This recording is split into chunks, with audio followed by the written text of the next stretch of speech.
Sa Pangasinan mismong ang Police Provincial Director ng Pangasinan PNP ang nanghikayat sa mga pulis na dumalo sa mga evangelical mission ng Iglesia ni Cristo. May report si Alejandro Javier.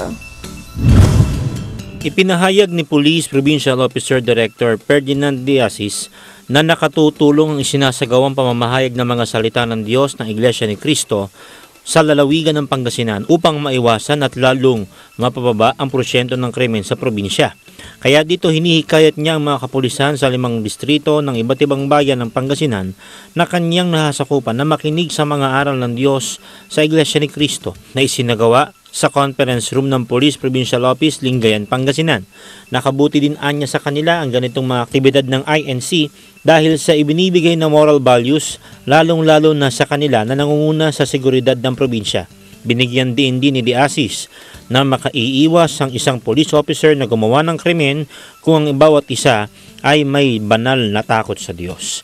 Para sa Eagle News, Alejandro Javier, IM1 with 25.